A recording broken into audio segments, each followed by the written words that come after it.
Hello, I'm Sister Tandy.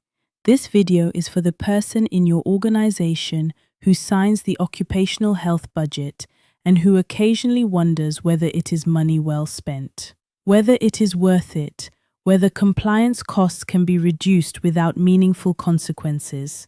I want to address that question directly and with numbers, because the return on occupational health investment is real, measurable, and in most organizations significantly exceeds the cost. Let us build the business case together. Let's begin. Absenteeism is the most directly quantifiable cost of poor workforce health. In South Africa, research by the South African Board for People Practices suggests that unplanned absenteeism costs employers between 2% and 8% of total payroll annually. For an organization with a payroll of 20 million rand, that is 400,000 to 1.6 million rand per year. This figure includes direct costs, wages paid for time away and the costs of replacement, temporary workers, overtime, or production loss. It excludes presenteeism, the cost of workers who arrive physically but whose health condition reduces their productivity. Research from the Harvard Business Review estimated that presenteeism costs employers 2 to 3 times as much as absenteeism. Occupational health surveillance that detects and addresses health conditions early reduces both. This is where investment returns first. Every rand invested in occupational health compliance is partly a premium against legal liability exposure. Consider the financial cost of a single serious occupational disease claim. A worker with NIHL diagnosed after 10 years of exposure in your facility, where audiometry was never conducted, faces a challenge, but a clear legal precedent. Civil claims for occupational disease have resulted in awards ranging from 200,000 to several million rand, depending on the severity and the evidence of employer negligence. Class actions, multiple affected workers pursuing a collective claim, have produced settlements in the tens of millions in the South African mining sector. A robust medical surveillance program, consistently applied and professionally documented, is not just a compliance requirement. It is evidence of due diligence that reduces both the likelihood of successful claims and the quantum of any award. Occupational health investment pays dividends in talent acquisition and retention that are frequently overlooked in ROI calculations. Research consistently shows that workers place significant value on employer commitment to their health and safety. A Deloitte South Africa survey found that health and well-being programs are among the top 5 most valued benefits for South African workers, particularly in the manufacturing, mining, and construction sectors, where health risks are visible and real. The cost of replacing a skilled worker in South Africa, recruitment, onboarding, and lost productivity during transition is estimated at between 50% and 200% of annual salary, depending on role complexity. A workplace where occupational health is visible, professional, and genuinely protective retains its workforce better. The mathematics of retention make occupational health investments self-funding over a 3 to 5 year horizon in most organizations.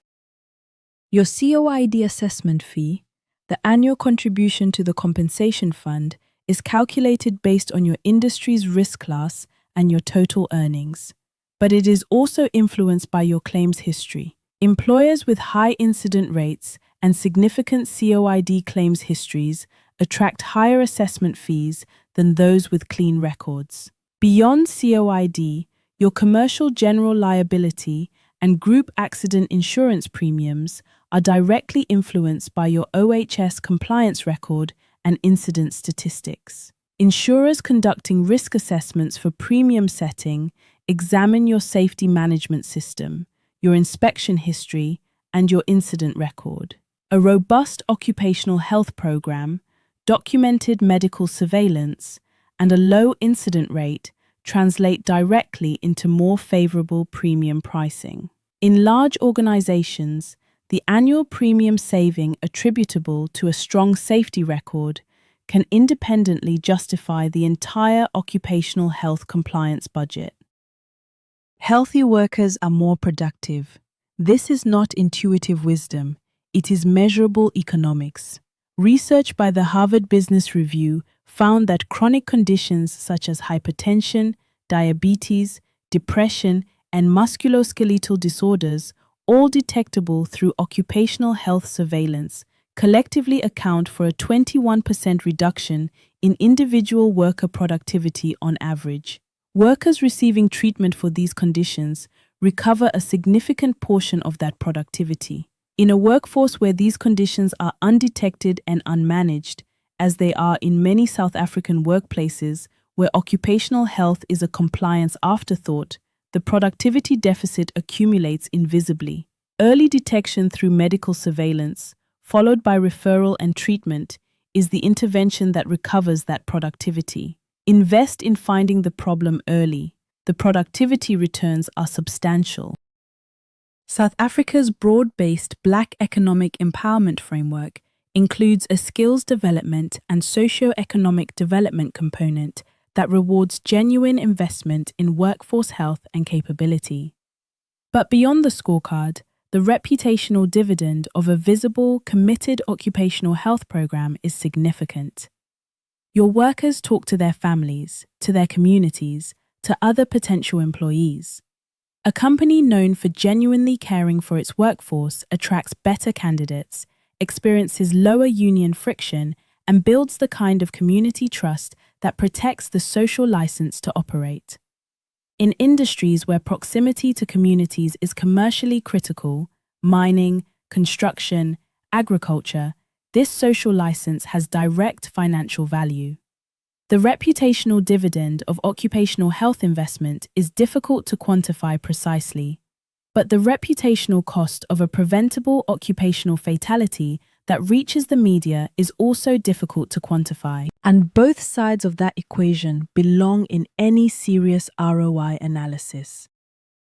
Here is how to build the business case for your occupational health investment at the board level. Start with your current annual cost of non-compliance, absenteeism costs, legal liability exposure, insurance premium differential, and productivity deficit. Then calculate your proposed occupational health investment. Then document the expected returns across 4 dimensions. Absenteeism reduction, a conservative estimate of 10 to 15% reduction. Legal liability avoidance, value of a single avoided civil claim. Insurance premium reduction, based on your insurer's compliance discount schedule. Productivity recovery, based on the number of workers with managed versus unmanaged chronic conditions. Present these as a range, not a single figure. 3 years out, most organizations find the ROI exceeds 3 to 1. Many exceed 10 to 1. CareNet Consultants not only delivers occupational health services, we help you demonstrate the value of those services in language that resonates with your finance team. Our annual health surveillance reports include not only clinical findings, but workforce health trend data that you can use to populate your absenteeism, productivity, and risk exposure calculations. Where we identify conditions in your workforce that have financial implications, a prevalence of hypertension that your medical scheme cost data would reflect, or a noise exposure trend that represents a growing liability, we quantify the health economic impact and present it in your quarterly review. We are not selling compliance administration. We are helping you build the business case for the investment that protects your workers, your business, and your ability to operate. That is what partnership looks like. Before you go, here is the number that ends most board-level occupational health conversations. Research by Baker, Cutler, and Song in the journal Health Affairs found that workplace health and wellness programs return an average of $3.27 for every dollar invested in reduced absenteeism, and $2.73 for every dollar invested in reduced medical costs. The question is not whether occupational health is worth investing in. The question is why you have not invested more. From all of us at CareNet Consultants, your best is good enough for today. See you in our final video.